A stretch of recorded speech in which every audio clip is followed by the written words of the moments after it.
Bigo ako sa'yo. Isa akong agent sa buhay mo.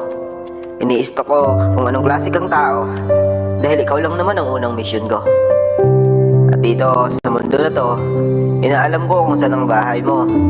Kasi may gusto lang naman akong ipahiwatig sa'yo na kung pwede bang maging parte ako ng buhay mo. Kasi kung alam mo lang na sa unang tingin ko pa lang ay para bang nahihibang sa yung gandang talagang di ko matatanggihan. Yung tipong gusto kong malaman ang buo mong pangalan para naman matukoy ko na kung bagay ba talaga tayo, kung itinadhana ba talaga tayo, o talaga namang itinadhana ka na sa ibang tao na hindi lang talaga sa isang katulad ko. Kaya sinubukan ko ang pagsulyap sa'yo, sa pagpapaalam, sa pagpaparamdam na gusto ko ang pagkatao mo. Yung tipong nag-unang message ako sa'yo ng hi. Sa tatlong hi ko, may isa kang reply na hello. Sa isang hello mo, may tatlong kamusta ka na. Yun, sinimulan kitang kulitin. Ako'y always typing dahil para naman agad mong mapansin at basahin ng I like you.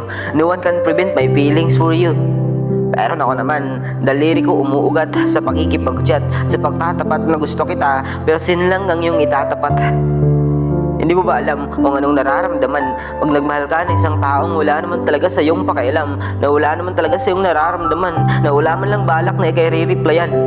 Hindi naman ako robot na pwede mong ipaikot-ikot at okay lang, walang mararamdamang lungkot at walang isang bakas na takot na baka di ka makasagot. Siguro naalala mo pa noong December 27, 2022, sinabi ko sa iyo ng palihim ang katagang, "Can you be my girlfriend?" Nako, palusot ka lang at agad kang tumingin at sinabi ang katagang, "Oh no man, I am taken." Ang sakit namang dingin pero kailangan tanggapin na di ka talaga para sa akin. Alam mo ba na para akong naghahanap ng isang trabaho at hindi mo pa nga nakikita yung resume ko. May nakalagay na sa puso mong, "Pak, no vacancy." E di para akong na double cross nito. Bigo pa ako sa paghahanap ng trabaho, bigo pa ako sa'yo.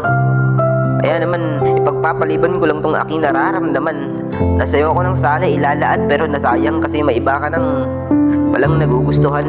At batid ko naman, ang paghihinalang ako sa'yo ay mabibigo lang naman dahil wala ka na sa aking pakialam. Kasi kani-kanina lang, para bang ako'y lumiliit ng lumiliit at nakatingala sa inyong dalawa at di mo ako nakikita pagkasama mo siya.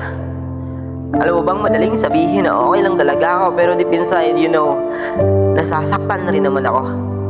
Kasi doon ko lang nalaman na masakit pala to. Yung akala mong magiging ikaw at ako pero busted pala ang aabutin ko sa'yo. At dahil panaginip lang pala ang paghihinalang, ikaw lang sa kalam ang malalaanan ng totoo kong pakiramdam. Pero ngayong gising na ako sa katotohanan ang tadhanang di pabor para sa aking pakiramdam. Di tayo pinagtagpo para sa pag-iibigan. Masakit pala pag makakaranas ka ng kabiguan. Siguro ito na ang papel ko sa larangan ng pag-iibigan.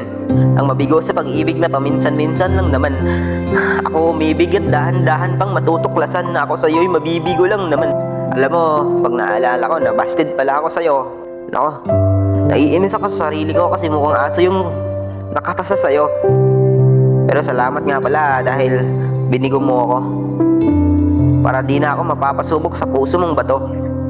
Kasi hindi mo kasi hinahayaan na ipapadama ko sa'yo ang katangian kong magmahal ng totoo. Kahit di mo kabisado ang pagkatao ko, pero talagang nasasaktan ako.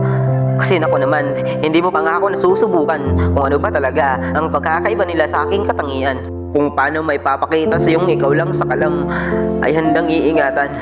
Pero di mo ko binibigyang pansin at pakialam. Kahit dalawang letrang oo lang naman ang isasagot mo, pero di ka nang hihinayang baliwalain lang tong aking konting pakiramdam sa'yo. Pero okay lang talaga ako. Sayang lang ang love letter na binigay ko sa'yo dahil nilagay mo lang sa basurahan sa tapat ng bahay nyo. Di mo man lang kayang basahin. Sayang naman yung lettering. Alam mo bang ako'y puyat na puyat sa paulit-ulit sa pagsusulat para naman madaling mapansin at maka-attract sa iyong magandang paningin. Pero okay lang, kasi wala ka namang pakialam. Kaya iguguhit ko na lang sa tubig tong baliw kong pag-ibig. Kaya ngayon, titigil na ako. Wala namang magbabago kung paulit-ulit kitang liligawan at paulit-ulit ko ring maririnig ang salitang kasakitan na ayaw mo sa isang katulad ko. Kaya sorry for disturbing you. Di ko kasi alam na pangit pala ako. Pero salamat sa'yo dahil sa'yo nabuo kong tula na to. Balang araw, hahangaan mo rin ako sa pangalang Boyzero.